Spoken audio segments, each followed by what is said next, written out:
Presiden ke-7 Republik Indonesia Joko Widodo menemui dosen pembimbing akademiknya di Fakultas Kehutanan Universitas Gadjah Mada Kasmujo. Pertemuan berlangsung di kediaman Kasmujo di Sleman, Yogyakarta.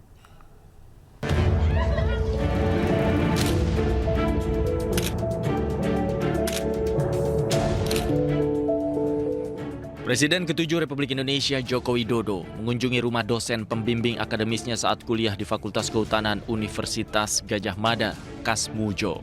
Video pertemuan ini diunggah Jokowi melalui akun media sosial pribadinya. Keduanya berbincang selama 45 menit terkait masa-masa saat Jokowi menempuh pendidikan di UGM dulu. Kedatangan Jokowi untuk menawarkan bantuan hukum kepada Kasmujo atas gugatan yang dilayangkan perihal tudingan ijazah palsu. Ya, saya ke sana karena saya membaca beliau, Pak Insinyur Kasmujo, kemudian Dekan Fakultas Kehutanan, Rektor UGM digugat. Beliau ini kan sudah tua, sudah sepuh. Saya ke sana untuk mengkonfirmasi apakah mungkin saya bisa membantu dari sisi tim hukumnya. Tapi ternyata sudah dibantu dari Fakultas Kehutanan UGM. Sementara itu, Kasmujo menyampaikan rasa terima kasihnya telah dikunjungi salah satu muridnya tersebut. Namun, ia mengaku tak bisa menjawab soal polemik ijazah yang tengah bergulir. Tapi yang jelas saya bilang gini, terima kasih. Begitu datang saya terima kasih matur nuwun. Saya ditilii anak buah juru murid saya. Kalau saya dengan orang-orang bilangnya saya itu dosennya, saya gurunya. Kalau bilang yang lain-lain itu bukan tidak mau jawab, tidak bisa menjawab. Sebelumnya, dosen pembimbing akademik Jokowi, Kasmujo, juga ikut digugat ke Pengadilan Negeri Sleman.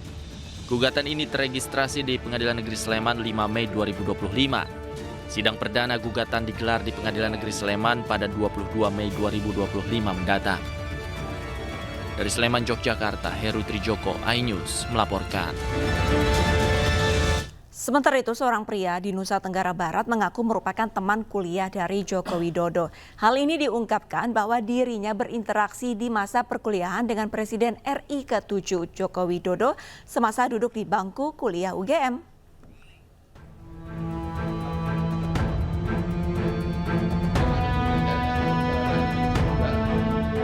Seorang pria bernama Andi Pramaria mengaku menjadi teman kuliah dari Presiden RI ke-7 Joko Widodo. Pria yang merupakan pejabat Widya Suara di kantor Balatkop UKM Provinsi NTB ini menceritakan bahwa dirinya siap menjadi saksi sejarah atas perkuliahan Joko Widodo. Bukti berupa ijazah dan foto pun ditunjukkan oleh Andi. Tapi wisudanya barengan ya, Mas? Ya, wisuda bareng ya. Tadi fotonya udah saya kirim kan. Oke, siap. Sudah barengan ya. Jadi ada, kalau misalnya ada pengumuman penerimaannya juga saya ada. Penerimaan dulu itu namanya itu ada ya, proyek perintis ya. Proyek perintis 1. Ya. Nah, itu salah satunya itu adalah UGM ya. Nah, di situ kemudian di Fakultas Kehutanan itu yang sebenarnya diterima itu ada 94. Tapi yang melakukan pendaftaran ulang itu hanya 88 orang. 88 orang. Dari 88 orang itu salah satunya Pak Joko Widodo. Dirinya menegaskan mengenal sosok Jokowi karena merupakan teman satu angkatan di Universitas Gadjah Mada atau UGM. Meskipun demikian, Andi tidak mau terseret dalam persoalan hukum dugaan ijazah palsu Jokowi. Saat ini keabsahan ijazah Joko Widodo sedang diuji di pengadilan. Menurut pelapor, ada beberapa komponen ijazah S1 Presiden ke-7 ini yang diragukan keasliannya. Dari Mataram, Nusa Tenggara Barat, Hari Kasidi, iNews melaporkan. Kader Partai Solidaritas Indonesia atau PSI, Dian Sandi Utama dilaporkan ke Barreskrim Polri seusai mengunggah foto ijazah Presiden Joko Widodo melalui akun X miliknya pada 1 April 2025. Dian dipolisikan atas dugaan menyebarkan dokumen milik orang lain tanpa izin.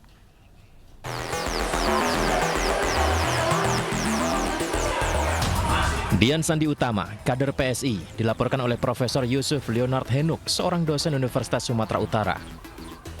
Dian Sandi Utama dilaporkan dengan dugaan pelanggaran tentang informasi dan transaksi elektronik ITE karena mengunggah foto ijazah Presiden Joko Widodo melalui akun X miliknya pada 1 April 2025. Saat ditemui di Semarang, Dian Sandi Utama mengaku belum mengetahui kebenaran laporan tersebut. Namun sebelum mengunggah foto ijazah Jokowi, ia telah melakukan riset dan didasari niat baik untuk meluruskan asumsi liar di publik terkait isu ijazah Jokowi. Karena sampai hari ini saya belum mendapat kepastian apakah laporan itu benar adanya atau tidak. Tetapi kalaupun misalkan benar, ya saya tentu sebagai warga negara yang taat hukum, saya pasti akan bersedia untuk dimintai keterangan. Saya meriset itu kan sudah lama, Pak. Nggak mungkin lah saya berani mengatakan itu asli gitu tanpa meriset lebih dulu, nggak mungkin. Itu saya menemui orang, saya mencari data, fakta, apa segala macam sudah lama untuk memberanikan diri bahwa mengatakan bahwa itu benar asli gitu.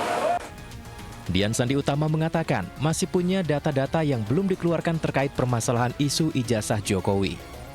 Dari Semarang, Doni Marendra, iNews melaporkan. Gubernur Sumatera Utara Bobi Nasution curhat mengenai Sumatera Utara menjadi juara kasus narkoba di hadapan Wakil Presiden Gibran Rakabuming Raka. Menanggapi curhatan Bobi, Gibran menyarankan agar Bobi mengikuti jejak Gubernur Jawa Barat Deddy Mulyadi dalam membina anak muda bermasalah.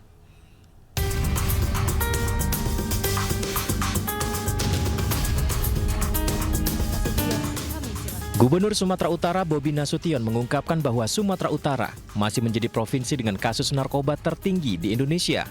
Curhatan Bobi ini disampaikan di hadapan Wakil Presiden Gibran Rakabuming Raka saat memberi sambutan pada penutupan Muktamar ke-15 Persatuan Umat Islam di kantor Gubernur Sumatera Utara pada Kamis kemarin. Bapak Wakil Presiden Republik Indonesia, Bapak Gibran Rakabuming beserta Ibu Selvi Gibran Rakabuming, ada persoalan yang sangat mendasar yang di Sumatera Utara kami masih menjadi pemenangnya Pak Wapres dalam beberapa tahun terakhir ini sampai dengan nggak salah saya di tahun 2024 dan 2025 ini kami masih jadi pemenangnya, yaitu adalah kami masih menjadi provinsi nomor 1 dengan penyalahgunaan narkoba di Indonesia Pak Wapres. Menanggapi curhatan Bobi ini, Wakil Presiden Gibran Rakabuming Raka menyarankan agar Gubernur Sumatera Utara bisa mengikuti jejak Gubernur Jawa Barat Deddy Mulyadi dalam membina anak-anak muda bermasalah. Namun Gibran menyebut bukan dikirim ke barak militer, melainkan ke pondok pesantren. Ya, tadi Pak Gubernur mengeluh masalah narkoba. Ini PUI bisa digandeng ini Pak Gubernur.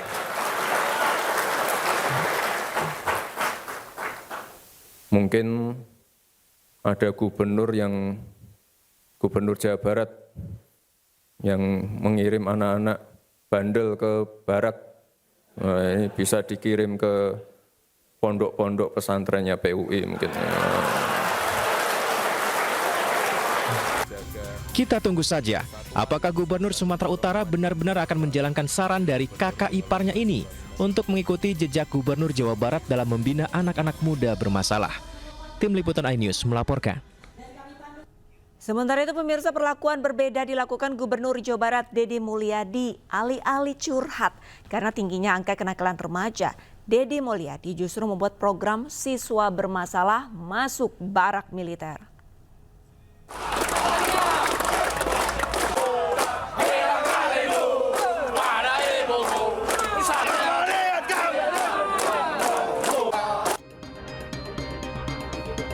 Delapan pelajar tingkat SMP sederajat mengikuti pembinaan karakter gelombang pertama untuk dilatih kedisiplinan oleh TNI di Resimen Armet 1 Purwakarta, Jawa Barat yang dimulai pada awal bulan Mei lalu.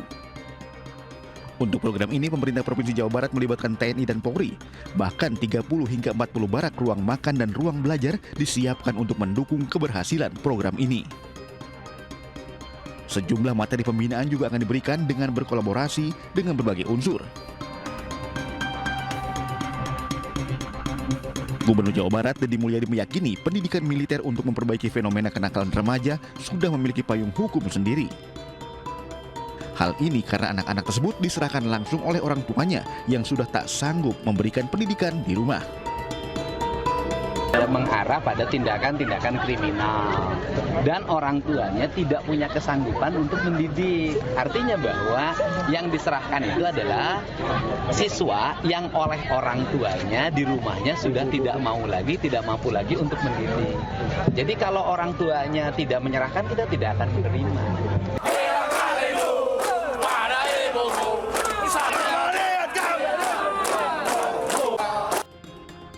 Meski menuai kontra di kalangan masyarakat, sebagian besar lainnya optimis program Gubernur Jawa Barat ini mampu membina remaja menjadi manusia yang lebih baik lagi. Dari Purwakarta, Jawa Barat, Tim Liputan iNews melaporkan. TNI Angkatan Laut menggagalkan penyelundupan narkoba lebih dari 1 ton di perairan Selat Durian, Kepulauan Riau. Narkoba dibawa oleh kapal asing berbendera Thailand dan petugas pun mengamankan 5 awak kapal berkewarganegaraan asing. Jangan di depan, jangan dari depan. Datang. Oke, langsung. Langsung senjata siap siaga. Sebuah kapal berbendera Thailand berusaha menyeberangi perairan Selat Durian, Riau secara ilegal. Tim patroli TNI Angkatan Laut yang mencurigai kapal tersebut langsung menghentikan dan di dalamnya terdapat 5 awak, di mana 1 orang memiliki kewarganegaraan Thailand dan 4 lainnya berkewarganegaraan Myanmar. Barang bawaan yang mereka berusaha selundupkan adalah narkoba jenis sabu dan kokain. 705 sabu-sabu, 705 kilo sabu-sabu, 1,2 ton kokain. 1,2 ton. Penangkapan kapal narkoba ini berawal dari kecurigaan petugas yang mendapatkan kapal ikan tetapi tidak memiliki alat penangkap ikan. Dokumen kapal pun tidak dilengkapi dengan izin pelayaran yang sah. Kini kapal dan seluruh ABK serta barang bukti diamankan di Dermaga Lanal, Tanjung Balai, Karimun untuk proses pemeriksaan dan hukum lebih lanjut. Dari Kepulauan Riau, Gustianosa iNews melaporkan. Ketua Kamar Dagang Indonesia Kadin Kota Cilegon Muhammad Salim diperiksa Polda Banten. Dirinya diperiksa terkait kasus dugaan permintaan proyek senilai 5 triliun rupiah di PT Chandra Asri Alkali tanpa proses lelang. Tapi terkait video viral kemarin berarti ya Pak? Ada komentar nggak Pak? Nanti aja. Belum ada komentar berarti ya Pak? Ya udah. Makasih Pak ya. Ketua Kamar Dagang Indonesia Kota Cilegon bernama Muhammad Salim atau yang dikenal Abah Salim diperiksa Polda Banten pada Kamis siang kemarin. Kendati demikian, Salim tidak mau berkomentar terkait pemeriksaannya ini dan langsung menuju ruangan pemeriksaan. Pemeriksaan ini terkait beredarnya video viral diduga pejabat Kadin Cilegon yang meminta proyek 5 triliun rupiah tanpa proses lelang di lokasi pembangunan pabrik Chandra Asri Alkali atau CAA. Selain Ketua Kadin, Polda Banten juga memanggil semua pihak yang berada dalam video viral tersebut. Sprint penyelidikan dan pada kemarin kita sudah melaksanakan pemeriksaan 5 orang saksi, yang mana 1 orang saksi tersebut Ketua Kadin dan 4 lainnya yaitu adalah dari pihak PT Chandra Asri Alkali dan pihak PT Cengda. Kemudian untuk hari ini diagendakan melaksanakan pemeriksaan 8 orang saksi lainnya yang berada di dalam unggahan video tersebut.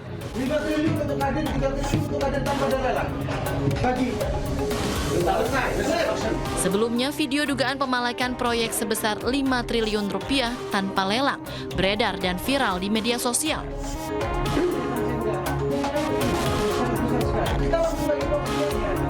Dalam video, sejumlah pihak yang diduga berasal dari Kadin Kota Cilegon.